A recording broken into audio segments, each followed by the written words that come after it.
কিরে ভাইয়া শোন, তুই একা একা চলে এলি? আমি তো তোকে আনতে যাচ্ছিলাম। না না, তোকে আর কষ্ট করে যেতে হবে না।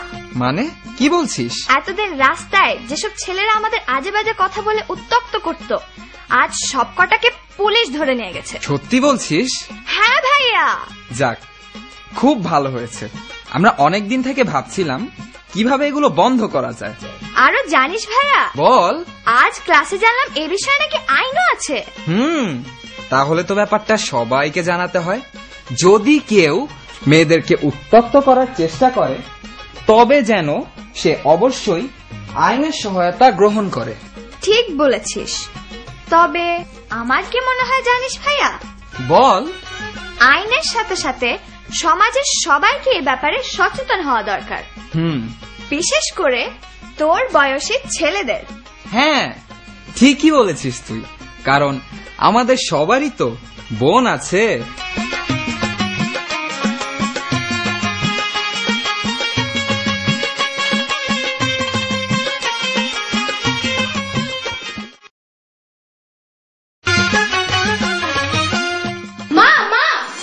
বাবা, কি হয়েছে রে মা?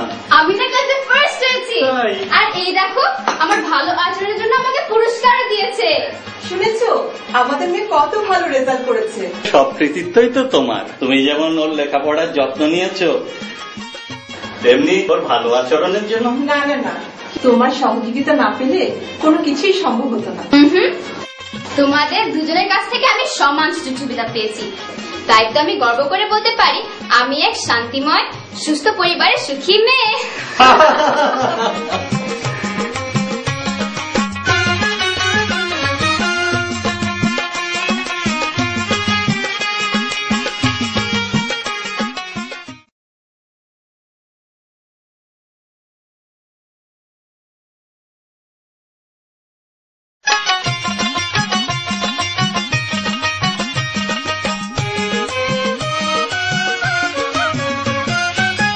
যদি চাই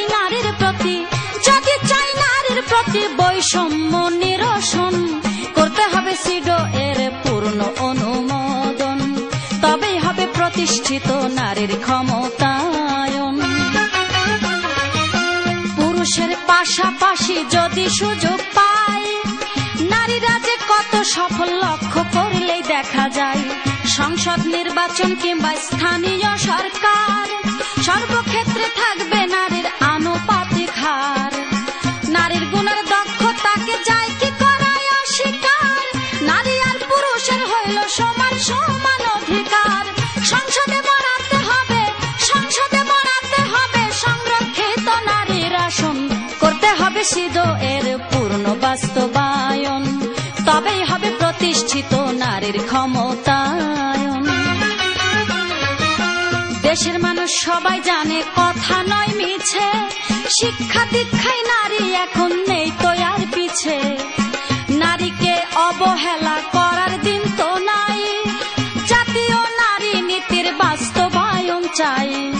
সবাই মিলে করি যদি এদেশ গড়ার অঙ্গীকার, সমাজের উন্নতি হবে, সুখে থাকবে পরিবার।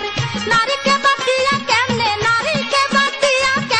হবে দেশের উন্নয়ন, করতে হবে সিডো এর পূর্ণ অনুমোদন, তবেই হবে প্রতিষ্ঠিত নারীর ক্ষমতা।